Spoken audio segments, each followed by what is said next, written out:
PCC chief Jitu Patwari ने एक बार फिर बीजेपी सरकार पर निशाना साधा और जीतू पटवारी ने कहा कि उपराष्ट्रपति, केंद्र कृषि मंत्री और मोदी सरकार को आईना दिखा रहे हैं। जब शिवराज सिंह चौहान में यदि थोड़ी भी नैतिकता बाकी है तो उन्हें इस्तीफा दे देना चाहिए। साथ ही मोहन नए निवेश के पर्यटक बनकर विदेश घूम रहे और पुराने इन्वेस्टर अपने उद्योग पर ताला लगा रहे हैं। मध्य प्रदेश में बांग्लादेश की घटना को लेकर लोग सड़कों पे थे। ये मैसेज क्या था? ये मैसेज कांग्रेस की उस विचारधारा का समर्थन था कि दुनिया में कहीं भी माइनॉरिटी हो उसकी रक्षा सरकारों को करनी चाहिए। हमारे एक सांसद ने, जो सहारनपुर के हैं,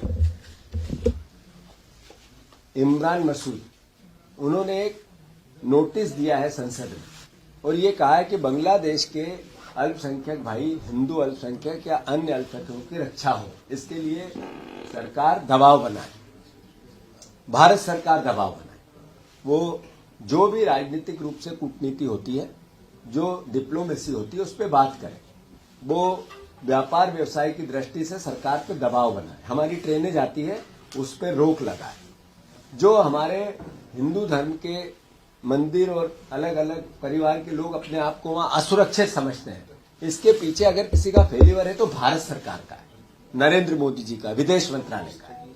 तो ये जो आंदोलन हुआ है, मैं समझता हूं ये संवाद के अधिकार की सुरक्षा देते हैं और ये मैसेज दे रहे हैं नरेंद्र मोदी जी को कि आपने अपने आसपास के जितने भी देश थे वहां जिस तरीके की कूटनीति का भाव आपको बनना था उसमें फेल हुई है सरकार। हम समर्थन करते हैं, हम मांग करते हैं कि जो हमारी माइनॉरिटीज है आसपास के देशों में, वो बांग्लादेश हो या पाकिस्तान हो या अन्य देश हो, वहां कनाडा में भी इसी तरह के हमले हुए, अमेरिका में भी कई जगह इस तरह की थोड़े दिन पहले घटनाएं हुई।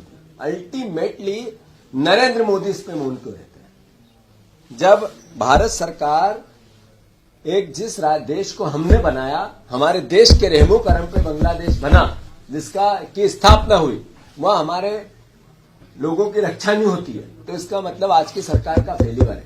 हम मांग करते हैं मोदी जी से, विदेश मंत्रालय से, कि जल्दी से डिप्लोमेसी का उपयोग करना वो करो, दूतावास उनके अल्टीमेटम देना वो दो, यूएन में जाके बात करना, जो राजनीतिक रूप से एक विदेश नीति के अंतर्गत नॉर्म्स बनते हैं उस पर इस सरकार ने निर्णय लेना चाहिए। मैं मानता हूं कि पूरे परिवार के, भारतवर्ष के लोग जो ये भावना रखते हैं कि सबसे पहले उस गरीब का ध्यान रखना जिसका कोई नहीं रखता, जो कांग्रेस पार्टी की नीति है कि माइनॉरिटी जितनी भी है उनकी सुरक्षा सरकार का दायित्व, उसका उल्लंघन हो रहा है बांग्लादेश में। हमारी वहां भी यही नीति है, भारतवर्ष में भी यही। मैं इस वक्त ये भी मांग करता हूं कि जो प्रधानमंत्री मणिपुर की घटनाओं पर ध्यान नहीं दे पाया, वो हमारे बांग्लादेश के उस अल्पसंख्यक हिंदुओं के पे ध्यान कैसे देंगे? आपका झूठ, आपका पाखंड सर चढ़ के बोल रहा है। फिर दूसरी ओर मोहन यादव जी विदेश गए, लंदन गए और शहरों में गए, यहां भी इन्वेस्टर मीट की। क्यों?